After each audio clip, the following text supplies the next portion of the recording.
so much for watching, listening. Totally stoked that you're here. Hey, how about a fun joke? You're like, what? Okay.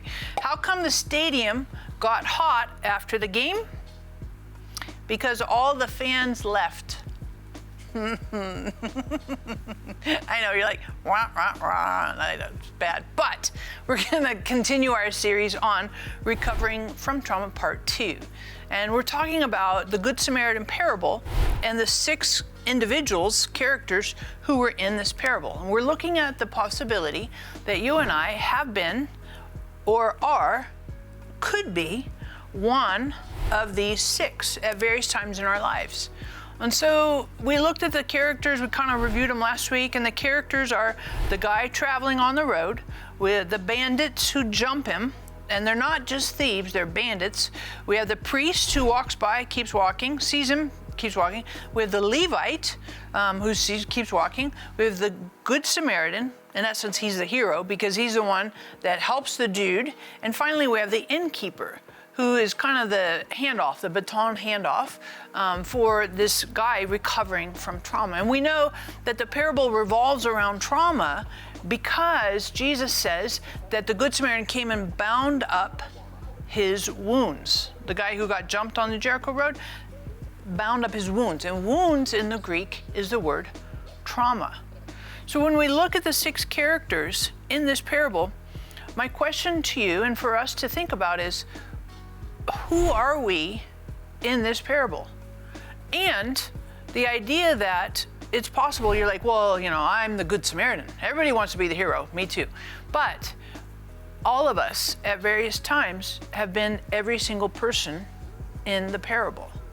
So first off, the dude who's walking, the guy who is on the Jericho road, he's just doing the journey in life. And you and I, we're totally the dude on the road or the chick on the road, whatever you want to say, because we're walking, we're just doing life. And we're walking, we're on a destination, going to someplace, and something bad happens to us. And if you walk through life, something bad has happened to you.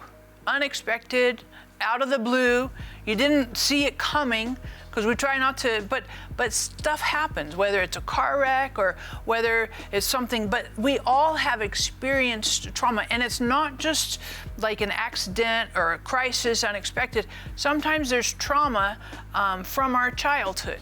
I remember one time when I was growing up, I was playing at recess on, it was like regular first grade, and we're running across the blacktop, and one of my buddies accidentally, I think, hopefully, tripped me.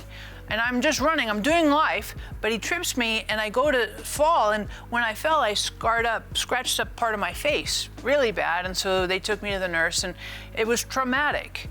But the residue of that was after the fact, the day next when I came to school after that, everybody like laughed at me and was repelled by me because I was ugly because of the big, gashes on my face. That was traumatic. Sometimes that happens. Sometimes we have trauma. Maybe you were molested as a kid. Maybe you had, maybe you were orphaned. Maybe a parent died. There's all kinds of things that we experience, horrible things that we experience trauma. So all of us are walking on the road. But the question is, are we a victim or are we a patient? Because a victim stays in it, and that's a mentality. A patient says, I'm getting better. I'm in recovery. And so that's a question for you to think about on the journey of life. But it's interesting too to think that the bandits attacked this man. And you're like, well, I'm not a bandit. I never hurt anybody.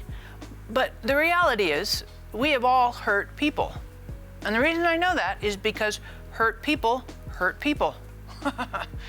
We just do. I have done things out of my own pain, out of my own insecurity, out of my own issues, out of my own trauma that I have hurt other people. Did I do it on purpose? Sometimes. Did I do it accidentally? Yes. Did I do it unknowingly? Yes. But you and I, we have, in various ways, shapes, fashions, forms, we have hurt people. And nobody wants to admit it. I'm not the bandit. I'm not the bad person. I haven't inflicted pain on somebody. But reality is we have. You and I both have. And God help us to work through our own pain, our own struggles, our own hurt in our hearts. The dude who tripped me when I was in first grade and running across the blacktop at recess, I thought about him later and I was like, he would show up to school and he had really bad clothes. He often smelled like urine. He was very disheveled, frequently very dirty, not clean. I found out later that, his family life, home life, he's in first grade, right? So he's 5, 6 years old. His home life was non-existent. And people didn't like him because of those things. So did he trip me on purpose? I doubt it, but maybe. But he was hurt. And I say that because, again, hurt people hurt people. And so when we think about ourselves in this parable, we have to consider that, yes, I am the person walking on the Jericho road and I've had trauma happen to me. And yes, I know people on the Jericho road journey of their life and I have hurt them, whether on purpose, accidentally, or even unknowingly. But in this parable, Jesus speaks to us and says, I want to heal you and help you recover from trauma so that you can keep walking and so that you can stop hurting, not only inside, but also hurting others. So thank you. Thank you for listening, watching, subscribing. Hit the notification bell right there. Keep you posted when we put up new content. And here's your question for you to think about. I'd like for you to answer this now in the comments. A little bit dicey, but still a good question. When have you hurt someone? You're like, you don't know. That's a good question. When have you hurt someone?